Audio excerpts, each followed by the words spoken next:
దేవుని పరిశుద్ధ నామానికి మహిమ కలుగును గాక.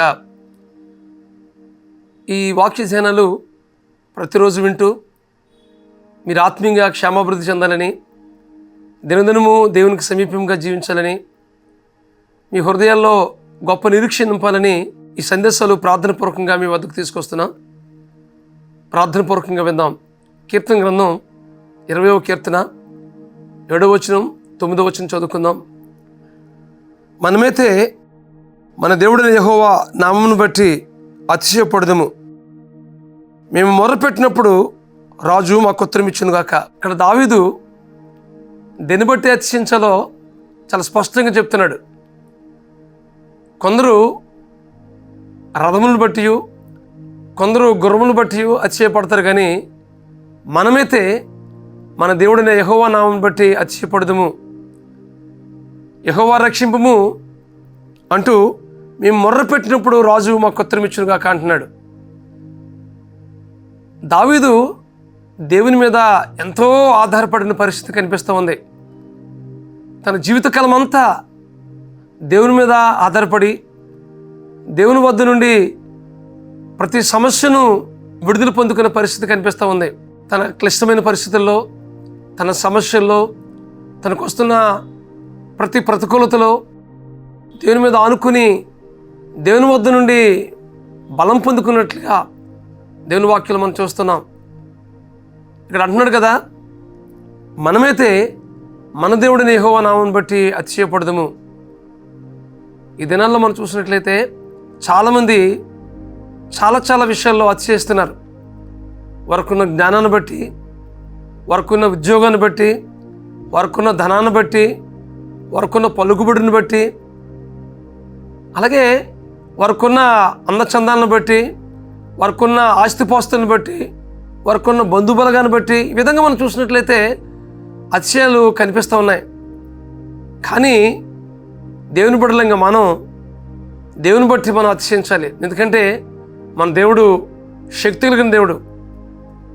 మన దేవుడు మనపక్షంగా గొప్ప కార్యాలు చేయడానికి శక్తి గల దేవుడు. అంటున్నాడు కదా దావీదు, మనమైతే మన దేవుడిని యెహోవా నామమును బట్టి అతిశయపడదుము అంటున్నాడు.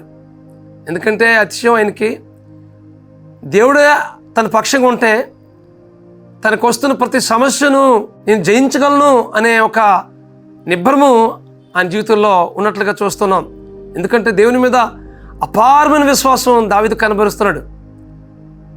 దావీదు దేవుని యొక్క ఆ ప్రేమను, ఆ వాత్సల్యతను, దేవుని యొక్క ఔన్నత్యాన్ని, ఆయన ఎంత గొప్పవాడో అనుభవించాడు. కనుకనే నా అతిశయం ఎవరంటే నా దేవుడే. నా ప్రార్థనకు జవాబిచ్చే దేవుడు నా దేవుడు. ఎలాంటి సమస్యలు నా జీవితంలో ఎదురవుతున్నప్పటికీ వాటన్నిటి నుంచి నా దేవుడు నాకు విడిపిస్తాడు అనే మనోనిర్భరం కలిగినట్లుగా ఇక్కడ దేవుని వాక్యాలు మనం చూస్తూ ఉన్నాం. ఈ వాక్యం ఉంటుంది మీ జీవితంలో. మీరు దేన్ని బట్టి అతిశయిస్తున్నారు? దేన్ని బట్టి మనం అతిశయిస్తున్నాం? మన అతిశయం దేవుని మీద, లేకుంటే ఈ లోక సంబంధమైన వాటి మీద అతిశయిస్తున్నామా? ఒకవేళ దేవుని మీద మనం అతిశయించకుండా ఈ లోక సంబంధమైన వాటి మీద మనం అతిశయిస్తుంటే ఒక దినాన మనం నిరాశ నిస్పృహకు గురయ్యే పరిస్థితి ఏర్పడుతుంది. కానీ దేవుని బట్టి మనం అతిశయించినట్లయితే మన జీవితంలో గొప్ప నెమ్మది పొందుకుంటాం, గొప్ప ధైర్యాన్ని పొందుకుంటాం, గొప్ప నిరీక్షణ పొందుకుంటాం, మన జీవితంలో గొప్ప జయాన్ని పొందుకుంటాం. కాబట్టి ఈ వాక్యం ఉంటుంది మీ జీవితంలో. మన గురి, మన గమ్యం అయినటువంటి దేవుని మీద సంపూర్ణంగా మనం అనుకుంటూ ఈ లోకంలో జీవిద్దాం. మీ జీవితంలో ఎదురవుతున్న ప్రతి సమస్యను, ప్రతి ప్రతికూలతను, ప్రతి పరిస్థితిని దేవుడు విడిపిస్తాడు. ఫరో అయితే గుర్రాల మీద, రథాల మీద, వారి సైన్యం మీద అతిశయించాడు. కనుకనే ఇశ్రాయేలు ప్రజలు అరణ్య ప్రయాణం చేసి వెళ్తుంటే వారికి వెనక్కి తీసుకోవడానికి వారి గుర్రాలని, రథాలని పంపించి, సైన్యాన్ని పంపించి వెనక్కి తీసుకొస్తాడని ఎంతో ఆశతో చూస్తున్నాడు. కానీ మోషే మాత్రం దేవుని మీద సంపూర్ణంగా అనుకుని, దేవుని మీద సంపూర్ణంగా తన అతిశయమంతటిని చూపించి ఎర్ర సముద్రం ఎదురవుతున్నప్పుడు ఒక కర్ర చూపించినప్పుడు మరి 2 పాయలైనట్లుగా దేవుని వాక్యాలను చూస్తున్నాం. ఫరో రాజు అయితే రథాల మీద, గుర్రాల మీద, సైన్యం మీద ఆధారపడ్డాడు. కానీ మోషే మాత్రం దేవుని మీద సంపూర్ణంగా అనుకుని తద్వారా ఎర్ర సముద్రాన్ని 2 పాయలు కావడానికి దేవుడు కర్ర చూపించమన్నప్పుడు తద్వారా 2 పాయలు అయిపోయింది. ఇశ్రాయేలు ప్రజలందరూ కూడా 6 నెలలపై నడిచినట్లుగా దేవుని వాక్యాలు మనం చూస్తున్నాం. కాబట్టి మన అతిశయం దేవుని మీద, కాబట్టి మన అతిశయం దేవుడే కలిగి ఉన్నట్లుగా మన జీవితంలో మనం ఉండాలి. కాబట్టి మనం దేని బట్టి అతిశయించాలంటే ప్రభువుని బట్టి మాత్రమే అతిశయించాలి. పౌలు అంటున్నాడు కదా, ప్రభువునందే నేను అతిశయిస్తాను అంటున్నాడు. ఆ మాట మనం కూడా చెప్పగలగాలి. ఎందుకంటే మన జీవితంలో ఎలాంటి కార్యాన్ని చేయడానికైనా శక్తిగల దేవుడు మన దేవుడు. ఏ విషయంలో మీరు అతిశయిస్తున్నారు? దీన్ని బట్టి అతిశయిస్తే ఒక దినాన నిరాశ నిస్పృహకు గురవుతారు.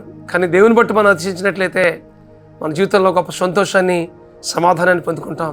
అటు కృప పరిశుద్ధాత్మ దేవుడు మీకు అనుగ్రహించి తన శాంతిని, తన సమాధానాన్ని మీ జీవితంలో అనుగ్రహించడానికి కృప చూపించును గాక. ప్రార్థన చేసుకుందాం. బ్రహ్మస్వరూపుడా, మహాకృపగల మా తండ్రి, ఇదిగో ప్రభా, దావీదు మహారాజు మనమైతే యెహోవాను బట్టి అతిశయపడదుమని అంటున్న మాటలు ఈ సమయంలో జ్ఞాపకం చేసుకుంటున్నాం ప్రభా. మిమ్మల్ని బట్టి అతిశయించినట్లుగా, తద్వారా తన జీవితంలో గొప్ప జయాలు పొందుకున్నట్లుగా ఈ వాక్యాలు మేము గమనిస్తున్నాం ప్రభా. ఇదిగో ప్రభా, తన ప్రార్థనలన్నిటికీ ప్రభా మీరు ఉత్తరం ఇచ్చి తన జీవితంలో ఎన్నెన్నో గొప్ప కార్యాలు చేస్తారు కదా ప్రభా. అలాంటి కార్యాలు మా జీవితంలో కూడా జరిగించండి ప్రభా.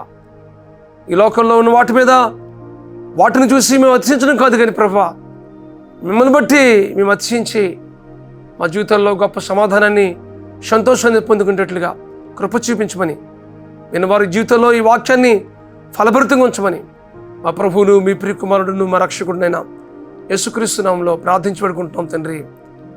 ఆమేన్, ఆమేన్, ఆమేన్. మనమైతే మన దేవుని బట్టి అతిశయిద్దాం. తద్వారా మన జీవితంలో గొప్ప సమాధానాన్ని, సంతోషాన్ని పొందుకుందాం. ఎటు కృప పరిశుద్ధాత్మ దేవుడు మీకు అనుగ్రహించి నడిపించును గాక. God bless you friends. Have a nice day.